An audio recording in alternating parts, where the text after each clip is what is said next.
Hə, yaxşı, bəs azaldılma, nöqsan varmı? Təhrifin digər mənalarından biri də azaltma və ya əskiltmədir.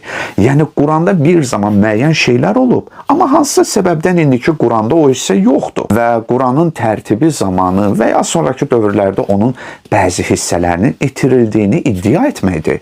Bax, təhrifin bu mənası bizim indiki müzakirə mövzumuz. Bizim alimlərimizdən kimlər ki deyiblər, Qurandan bəzi ayələr sahabələr tərəfindən çıxarılıb, məsələn, Şeyx Mufid və ya Şeyx Kuleyni, yaxud Əl-Hədaiq əsərinin müəllifi Yusif Bəhrani və ya Feyz Əl-Kaşani kimi çox saylı alimlərimiz ki, bunu, yəni Quranın təhrif olunduğunu etiraf ediblər.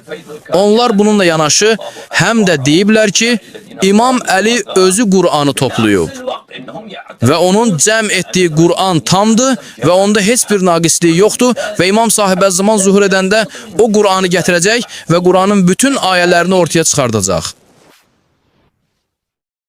Digər şiyyələrdən fərqli olaraq, təqiyyə ilə tanınmayan, təqiyyədən uzaq, təqiyyə etmədən açıq-aşkar danışan şiyyə şeyxi Əmir Əl-Qureyşi deyir.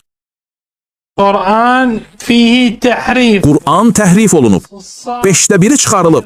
Əmir Əl-Müminin Əli əleyhisselam Osman tərəfindən cəm edilmiş bu Qurana imza atmayıb, onunla razılaşmayıb, bu Qur'anın tam kamil olduğunu deməyib. Bütün bunlarla yanaşı, əlimizdə olan bu Qur'anı əsas götürməyimizi və onunla ibadət etməyimizi əmr edib. Bəli, bu Qur'an bizim üçün halal-haram təyin etmək hüququna malikdir. Biz onunla Allaha ibadət edirik, Allah bunu bizdən qəbul edər inşallah. Çünki o, bizimlə Allah arasında bir vasitədir. Qur'anın təhrif edilmədiyini deyənlərə səslənirəm. İndi biz Qur'anın ləfsi təhrifindən danışan 1200 hədislə nə edək? Bizim başqa bir dini mövzuda eyni şeydən danışan 1200-dən çox hədisimiz yoxdur. Hətta Qədirxum məsələsi haqqında belə bu qədər hədis yoxdur. Vəziyyət bu cür olduğu halda Qur'anın təhrif edilməsi məsələsinə inanmaqda sizə nə mane ola bilər ki? Niyə biz keçmiş alimlərimizdən olan Əllamə Şeyx Mühəddis Nurinin yolunu gedib Qur'anın təhrif edildiyinə inanmayaq?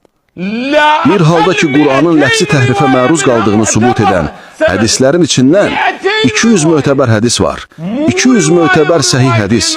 1, 2 və yaxud 10 yox. Ən azı 200 səhih hədis. Gedim Şeyx Hadi Mərifənin Əhmətullah əleyhin Qur'anın təhrifi kitabını açıb oxuyun. Şeyx özü orada deyir ki, 200 səhih sənədli hədis var ki, Qur'anın ləfsi təhrifini təsdiq edir. Belə halda biz susub qəbul etməkdən başqa heç nə edə bilmərik. İndi kim çıxıb nə deyə bilər? Şübhəsiz ki, zikri biz nazil etdik. Əlbəttə, biz də onu qoruyacağıq. Rəbbinin kitabından sənə vəhy olunanları oxu. Onun kəlmələrini heç kəs dəyişdirə bilməz. Ondan başqa heç bir sığınacaq tapa bilməzsən. Nə önündən, nə də arxasından batil ona girişə bilməz. O, müdrik, tərifə layiq Allah tərəfindən nazil edilmişdir. Onların etiqadı budur ki, Quran təhrif olunub. İndi hərdən təqiyyə, onlarda ibadətin ən əfsəl növlərindən daxil təqiyyə. Ona görə belə kütləyə, ümumi kütləyə, məsələn, deyə bilərlər, yox, Quran təhrif olunub. Necə, o vardı, kitablar var, ayrıca müstəqil şəkildə yazılıb ki, Quran təhrifli isbatı, Fasl-ı Xitab, məşhur kitabdır onlarda. Quran təhrif olmağı barədə.